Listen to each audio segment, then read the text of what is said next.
बिस्मिल्लाहिर्रहमानिर्रहीम। अस्सलाम वालेकुम। फर्स्ट ईयर फिज़िक्स का पास पेपर हम देखेंगे, गुजरांवाला बोर्ड का 2022 का। ग्रुप 1 है इसका। तो एमसीक्यूज नंबर 1 है, the unit of solid angle is. Solid angle का जो यूनिट है वो स्टी रेडियन होता है। प्लेन एंगल का रेडियन और सॉलिड का स्टी रेडियन। एमसीक्यूज नंबर 2 है, light year is the unit of. Light year basically एक साल में लाइट जो डिस्टेंस तय करती है, कवर करती है, उसको मेजर करने का एक यूनिट है। तो इसलिए ये जो है ना, ये डिस्टेंस का यूनिट होगा। ऑप्शन डी इसका करेक्ट ऑप्शन है। एमसीक्यूज नंबर 3 है, what is the angle between I plus J and I minus J vectors. तो दो वैक्टर्स ने दिए हुए हैं, आपने इनके दरम्यान में एंगल फाइंड करना है। तो लेट कर लें, पहला जो है ना ये ए के इक्वल है, दूसरा जो है वो बी के इक्वल है। तो एंगल फाइंड करने के लिए सबसे पहले हम इनका डॉट प्रोडक्ट ले लेते हैं। तो याद रखिएगा, जब भी दो वेक्टर का एंगल फाइंड करना है, अगर उनका डॉट प्रोडक्ट ज़ीरो आ जाता है तो वो हमेशा आपस में परपेंडिकुलर होंगे। इनमें हमेशा जो एंगल है वो 90 का बनेगा। इसका डॉट प्रोडक्ट देख लेते हैं। ए की जगह आई प्लस जे, डॉट बी की जगह आई माइनस जे। आई वाला आई के साथ तो ये 1 इंटू 1 यानी कि 1 बन गया। जे वाला जे के साथ प्लस माइनस माइनस तो ये भी 1 बन गया। 1 माइनस 1 0 आ गया। क्योंकि इन दोनों का डॉट प्रोडक्ट 0 आ गया तो ये आपस में परपेंडिकुलर होंगे। तो ऑप्शन सी इसका करेक्ट ऑप्शन होगा। एमसीक्यूज नंबर 4 है, डैश इज नॉट स्केलर। इनमें से कौन सी क्वांटिटी जो है ना वो स्केलर नहीं। वर्क भी स्केलर है, पावर भी स्केलर है, वेवलेंथ भी स्केलर है, जबकि टॉर्क स्केलर नहीं है। टॉर्क के लिए हमें डायरेक्शन की ज़रूरत होती है, क्योंकि आपने इसमें चीज़ों को रोटेट करना होता है, बंद करना है या खोलना है, तो इसके लिए एक मखसूस डायरेक्शन है। एमसीक्यूज नंबर 5 है, when rocket moves up it's acceleration. जब रॉकेट ऊपर को मूव करेगा तो इसका जो एक्सेलेरेशन है वो कम होगा, ज़्यादा होगा, ये आपने बताना है। तो इसका फार्मूला हमारे पास है A equal M V over M. ये जो कैपिटल एम है ना, ये रॉकेट का मैस है। तो रॉकेट का मैस है, वो जो एक्सेलेरेशन है ये आपस में इन्वर्स रिलेशन बना रहे हैं।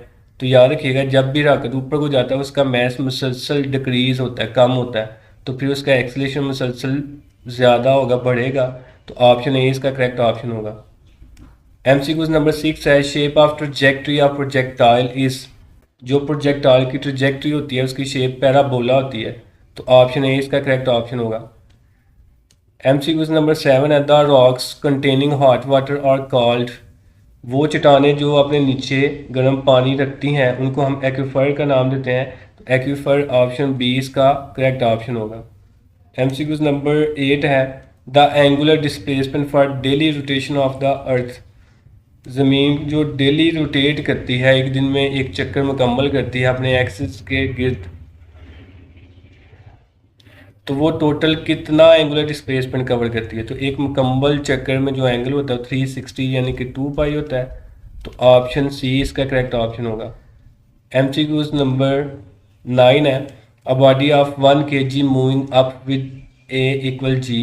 इसमें ए और जी ये दोनों एक्सेलेरेशन आपस में इक्वल हैं, देन इट्स अपेरेंट वेट। तब इसका जो अपेरेंट वेट है वो आपने बताना क्या होगा। तो अपेरेंट वेट वाला हमने क्वेश्चन पढ़ा हुआ है, इसके लिए मैंने आपको बताया था कि नेट फोर्स हमेशा जो है ना वो रियल वेट और अपेरेंट वेट को आपस में सब्ट्रैक्ट करके निकाली जाती है, यानी कि माइनस करके निकाली जाती है। अब यहाँ तो रियल में से अपेरेंट माइनस होगा या फिर अपेरेंट में से रियल माइनस होगा। तो जब भी बॉडी ऊपर को जाएगी तो फिर हम हमेशा अपेरेंट में से रियल को माइनस करेंगे। अगर नीचे को आएगी तो हम रियल में से अपेरेंट को माइनस करेंगे। तो यहाँ पे जो कंडीशन है वो अपवर्ड है, तो इसलिए एफ इक्वल आएगा टी माइनस डब्ल्यू के। अब एफ जो है ना ये फोर्स है, ये इक्वल होती है एम ए के। टी माइनस डब्ल्यू ऐसे आएगा, एम ए की जगह जी आ गया, ये माइनस डब्ल्यू इधर आके प्लस का, और इधर बच गया टी। तो टी इक्वल आ गया M G plus W. W weight है, इसकी जगह भी हम एम जी लिख लेंगे। तो ये बन गया 2mg। मैथ उसने दिया हुआ है 1 और जी की जगह 9.8 आएगा। अगर हम इसको मल्टीप्लाई करें तो ये 19.6 न्यूटन आएगा। तो ऑप्शन ए इसका जो है ना वो करेक्ट ऑप्शन होगा। एमसीक्यूज नंबर 10 है, pressure is high where speed is. Bernoulli equation है, जहाँ पे प्रेशर ज़्यादा होता है स्पीड वहाँ पे कम होती है। तो ऑप्शन बी इसका करेक्ट ऑप्शन है। एमसीक्यूज नंबर 11 है, frequency of second pendulum is. जो सेकंड पेंडुलम है इसकी फ्रीक्वेंसी 0.5 हर्ट्ज होगी, क्योंकि इसका टाइम पीरियड 2 सेकंड होता है। तो फ्रीक्वेंसी और टाइम पीरियड का ये रिलेशन है, टाइम पीरियड की जगह 2, तो ये 0.5 हर्ट्ज फर्स्ट की 1 हर्ट्ज और सेकंड की 0.5 हर्ट्ज। तो ऑप्शन ए इसका करेक्ट ऑप्शन होगा। MCQ नंबर 12 है, distance between two consecutive nodes, दो कंसेक्टिव नोड के दरमियान में जो फासला वो λ/2 होता है, या एंटी नोड के दरमियान में भी फासला λ/2 होता है। तो ऑप्शन बी इसका करेक्ट ऑप्शन होगा। MCQ नंबर 13 है, speed of sound is independent of, speed of sound इनमें किस पे डिपेंड नहीं करती। तो उसका फार्मूला हमने पढ़ा हुआ है गैमा पी ओवर रो। पी जो है ना यहाँ पे प्रेशर है और डेंसिटी रो है। अब प्रेशर और डेंसिटी दोनों आपस में डायरेक्ट रिलेशन बनाते हैं। अगर हम प्रेशर बढ़ाएंगे तो डेंसिटी भी बढ़ेगी, प्रेशर कम करेंगे डेंसिटी भी कम होगी। तो ये दोनों डिवाइड हो रहे हैं, तो ये दोनों एक दूसरे के इफेक्ट को कैंसिल आउट कर देते हैं। इसलिए स्पीड ऑफ साउंड जो है ना ये प्रेशर पे डिपेंड नहीं करती। तो ऑप्शन डी इसका करेक्ट ऑप्शन होगा। MCQ नंबर 14 है, dash proves that light waves are transverse waves.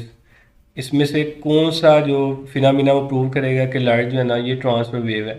तो याद रखिएगा पोलराइजेशन जस्ट ट्रांसवर्स वेव्स में होती है, इसकी हालांकि चूड़न में नहीं होती। लाइट चूँकि एक ट्रांसफर वेव्स है, इसकी हमने पोलराइजेशन नेचर पढ़ी हुई है। तो ऑप्शन बी इसका करेक्ट ऑप्शन होगा। MCQ नंबर 15 है, single mode step index fibre can transmit TV channels more then,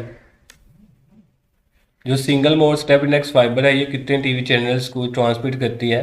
तो 14 टीवी चैनल से ज़्यादा कोई एक टाइम में ट्रांसमिट करवा सकती है। तो ऑप्शन डी इसका करेक्ट ऑप्शन होगा। MCQ नंबर 16 है, if the temperature of sink decrease then efficiency of engine. अगर सिंक का टेम्परेचर कम कर दें तब एफिशिएंसी पे क्या इफेक्ट होगा। एफिशिएंसी का फार्मूला 1 - T2/T1। T2 जो है ना ये सिंक का टेम्परेचर है और T1 जो है ना ये सोर्स का टेम्परेचर है। तो अगर हम इसको कम करेंगे तो बदले में नीचे वैल्यू बड़ी होगी, तो आंसर और आपका कम आएगा। तो यहाँ पे जब और वैल्यू छोटी माइनस होगी 1 में से, तो एफिशिएंसी पहले से ज़्यादा हो जाएगी। तो ऑप्शन ए इसका करेक्ट ऑप्शन होगा।